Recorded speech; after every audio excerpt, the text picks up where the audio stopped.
Vamos lá, meus alunos do primeiro ano, fazer a correção da nossa atividade 8 aí de Química, que a gente fala sobre o modelo atômico de Bohr, né, que é o último modelo atômico que a gente estuda no ensino médio, e sobre distribuição eletrônica, que é determinar quantos elétrons tem em cada subnível de um átomo. Né? Esse subnível, às vezes, a gente chama... Esse nível, às vezes, a gente chama de camada. Então vamos lá. Primeiro sobre o modelo atômico de Bohr. Considerando os postulados pelo modelo atômico de Bohr, classifique as afirmações a seguir em certo ou errado. O que a gente tem no modelo de Bohr? Até o modelo de Rutherford, a gente tinha que todos os átomos tinham no seu centro o núcleo e em volta dele uma eletrosfera, que era onde ficavam os elétrons, né? No núcleo, prótons e nêutrons, na eletrosfera, os elétrons. Isso vale para o modelo de Bohr. Só que para o modelo de Bohr não fazia sentido você ter um elétron aqui na eletrosfera girando eternamente em volta do núcleo. Até porque como os prótons ficam no núcleo, o núcleo tem carga positiva e os elétrons têm carga negativa. Então esses elétrons iriam perdendo energia, se aproximando do núcleo até que se chocassem. E se isso acontecesse de fato, nada do que a gente conhece existiria, certo? Então, esses elétrons não se chocam com o núcleo. Foi aí que o modelo de Bohr propôs que o átomo tem sim uma parte central, que é o seu núcleo, onde se encontram os prótons e também se encontram os nêutrons, beleza. Mas que essa eletrosfera, ela era dividida em vários níveis, todas elas em volta do núcleo, certo? E esses níveis eles são infinitos, tá bom? E o que quer dizer esses níveis? Quanto mais perto do núcleo, menos energia terá o elétron que está naquele nível. E quanto mais distante do núcleo, mais energia o elétron vai possuir, certo? Essas camadas, né, que a gente chama errado de camada, o nome certo é nível mesmo, mas a gente chama mais comumente de camadas, como eu falei, elas são infinitas. Mas a gente costuma usar até a sétima camada, e a gente às vezes chama por letras em ordem alfabética a partir da letra K, K, L, M, N, O, P, Q, né? A gente costuma usar só até a sétima, porque os elementos químicos que a gente conhece têm elétrons até a sua sétima camada, mas as camadas elas são infinitas. Os níveis de energia são infinitos, certo? E um outro importante postulado de Bohr é o seguinte: um elétron que está, por exemplo, aqui, ó, na segunda camada, poderia ser em uma outra, ele pode saltar para uma camada mais externa. Por exemplo, aqui, ó, para a quarta, poderia ser outra também, né? Só que, como eu falei, quanto mais longe do núcleo, mais distante ele está, certo? Então, se ele saltou para a quarta camada, vou colocar esse asterisco aqui, é quando a gente fala que o elétron está excitado. O que quer dizer que o elétron está excitado? Ele tem mais energia do que o seu normal. Então ele está numa camada que não é originalmente a dele, certo? Por quê? Excitado, muito elétrico, muito enérgico. Então, para isso acontecer, o elétron que estava lá na segunda camada, ele precisa absorver energia, certo? Aí, com mais energia, ele salta para um nível mais externo. Só que depois o que acontece? Ele retorna, né? Ele retorna para sua camada de origem. Então, se para saltar para uma camada mais externa ele recebeu energia, quando ele retorna, ele faz o quê? Ele libera energia. E algumas das vezes essa energia liberada na forma de luz, que a gente consegue ver, certo? Então é esse fenômeno que explica, esse estudo de Bohr que explicou fenômenos que a gente conhece aí como os fogos de artifício, as lâmpadas que a gente usa em casa que utilizam energia elétrica, letreiros luminosos e isso tudo mais, certo? Então vamos lá. Quando o elétron recebe energia, salta para um nível mais energético, com certeza. Mais energia, um nível mais energético, mais longe do núcleo. Quando o núcleo recebe energia, salta para um nível mais externo. O núcleo pode até receber energia, agora ele não vai saltar para nível nenhum. Quem muda de nível são os elétrons, tá? Se um elétron passa do estado A para o B, recebendo X unidades de energia, quando voltar de B para A, devolverá X de energia na forma de ondas eletromagnéticas, certo? O que quer dizer esse X aqui? Ó? Que a mesma quantidade de energia que um elétron recebe para saltar para uma camada mais externa é a quantidade de energia que ele libera quando ele retorna para sua camada de origem. Quando o elétron passa de um estado menos energético para outro mais energético, devolve energia na forma de ondas eletromagnéticas. Olha só, quando ele salta de um menos energético para um mais energético. Então ele tem que ganhar energia. Então ele não vai devolver energia nenhuma. Pelo contrário, ele vai absorver energia. Seria certo se tivesse invertido ali, né? Quando ele salta de um estado mais energético para outro menos energético. Ele tem que perder energia, aí sim ele libera a energia que ele tinha. Parte dela, né? Aqui eu já falo sobre a distribuição eletrônica. O que é a distribuição eletrônica? Determinar quantos elétrons um átomo apresenta em cada nível de energia, em cada camada. Isso é muito importante para o que a gente vai estudar a seguir. Tá? E para fazer essa distribuição eletrônica, a gente depende do diagrama de Linus-Pauling, que é esse que eu coloquei aqui do lado. Né? Então eu vou dar um exemplo aqui. No caso aqui a gente está falando sobre o neônio, né? As luzes de neônio, ó, tem a ver com o que eu falei sobre o modelo atômico de Bohr, são utilizadas em anúncios comerciais pelo poder de chama e pelo poder de chamar a atenção e facilitar a comunicação. Essas luzes se aproveitam da fluorescência do gás neônio mediante a passagem de uma corrente elétrica. É a energia fornecida para os elétrons saltarem e depois liberarem a energia na forma de luz. O neônio é um elemento químico de símbolo Ne. Show. Número atômico 10 e massa 20. Sobre esse elemento químico, considere as afirmações a seguir. Então, a primeira aqui ó, não tem a ver ainda com distribuição eletrônica. Eu só vou colocar aqui. Está falando que o símbolo do neônio é Ne, o número atômico dele é 10 e a massa dele é 20. O que a gente sabe? Que número atômico é a mesma coisa que prótons. Então, se o número atômico dele é 10, é porque ele tem 10 prótons. Né? E os nêutrons? Poxa, a massa é a soma dos prótons mais os nêutrons. Se ele tem 10 prótons e a massa dele é 20, é porque ele também tem 10 nêutrons. 10 prótons, 10 nêutrons, massa 20. E os elétrons? Nessa parte aqui a gente já falou dos íons, mas aqui não falou que o neônio era um íon. Ele é um átomo neutro. O que é um átomo neutro? Ele não apresenta carga resultante, porque a mesma quantidade de partículas positivas ele tem de negativas. Ele tem 10 prótons, que são as partículas positivas. Então quer dizer que ele tem 10 elétrons. Né? Então essa primeira afirmação aqui, ó, ela é correta. Né? A segunda já pede a distribuição eletrônica do neônio. Para fazer a distribuição eletrônica, a gente tem que saber a quantidade de elétrons que ele possui. Então ele tem 10 elétrons. Então a gente vai seguir o diagrama de Linus-Pauling aqui, ó, as diagonais, não é isso? Até dar 10 elétrons. Então vamos lá. O primeiro subnível lá é o 1s2, já foram 2 elétrons. O segundo, 2s2, mais 2 elétrons.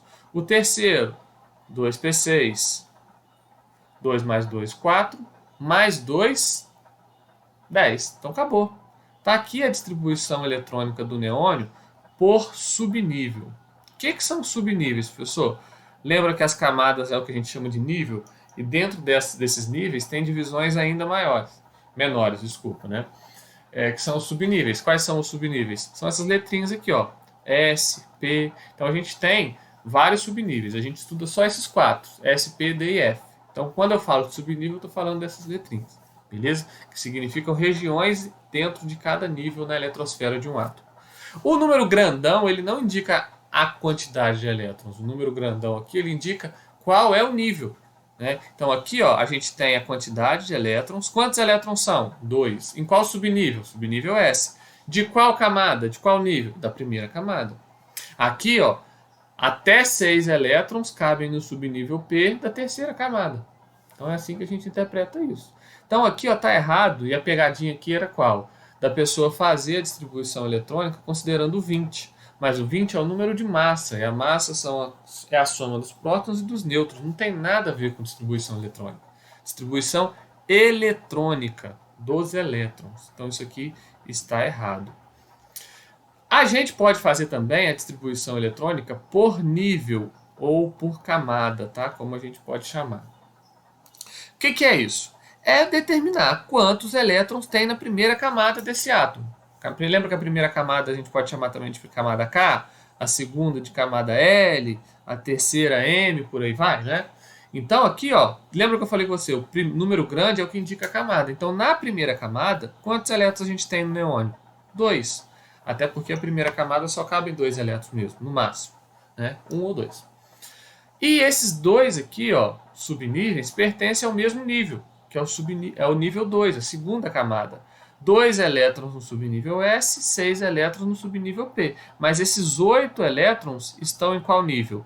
no segundo nível, na segunda camada, né? Então, o neônio, com elétrons, ele só apresenta duas camadas. 2 elétrons na primeira e 8 na segunda. Os seus 10 elétrons se organizam assim.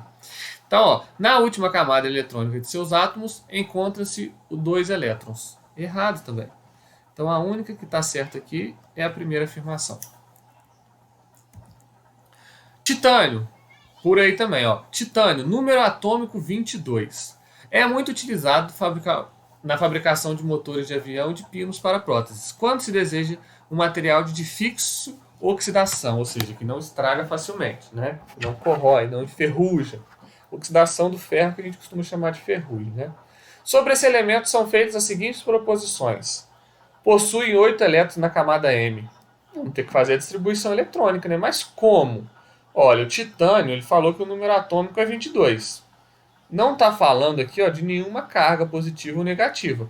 Por que isso é importante? Porque se o número atômico dele é 22, ele tem 22 prótons. Mas distribuição eletrônica é com os elétrons. Por isso que a carga é importante. Porque se não tem carga nenhuma, elétrons iguais a prótons. Então, o titânio, ele apresenta 22 elétrons. Vamos fazer a distribuição eletrônica aqui usando o diagrama de Linus Pauling. Primeiro subnível, 1s2, 2s2, 2p6, já foram 10. 3s2, 12. 3p6, mais 6, 18. 4s2, deu 20. O próximo aqui, ó, seria o 3d10. Só que se a gente colocar 10, a gente vai passar de 22, né? Então a gente pode usar menos, mas não. Então para dar 22, como ali já tem 20, 3d2.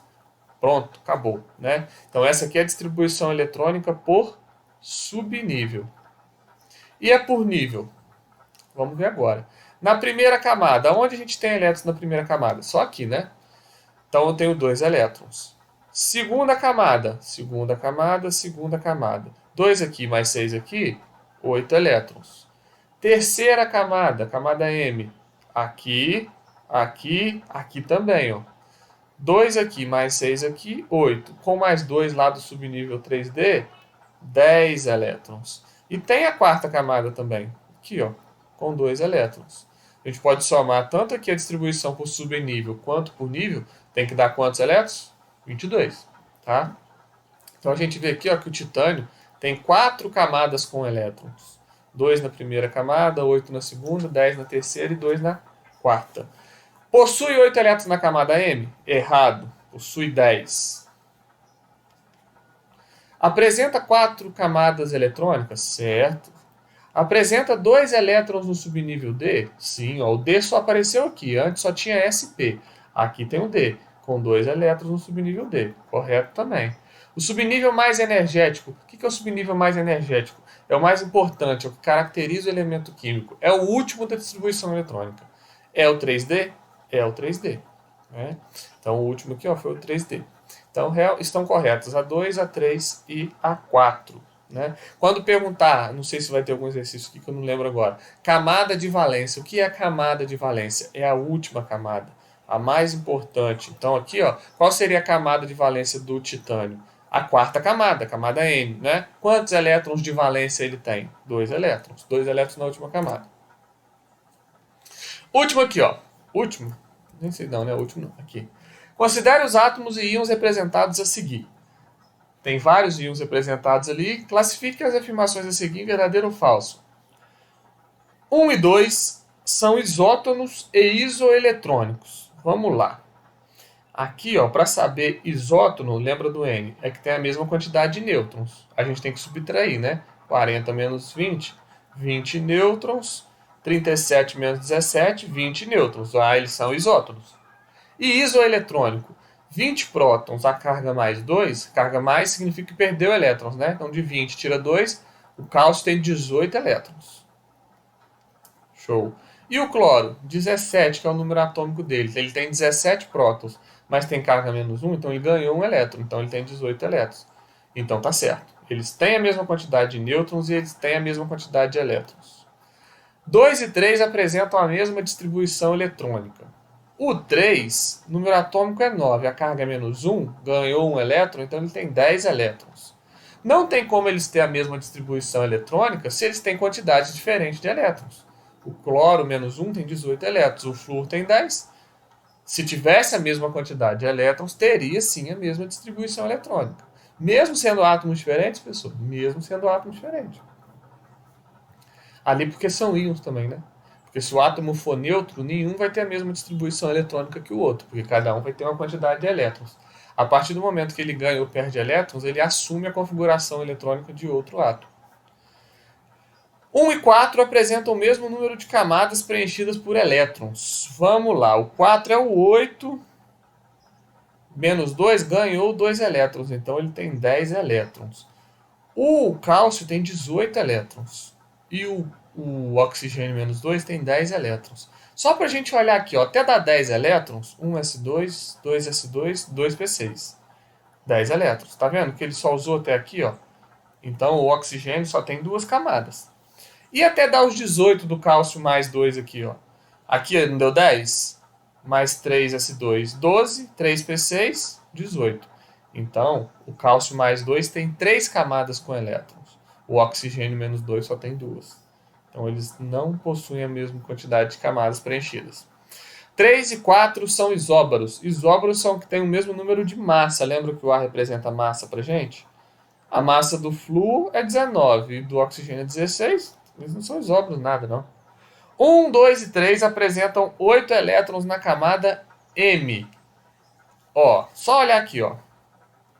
K, L, M. A gente viu que para chegar na camada K, para completar ela, ou seja, até o 2p6, tem que ter 10 elétrons. Então, esses dois aqui, ó, só tem até a camada L.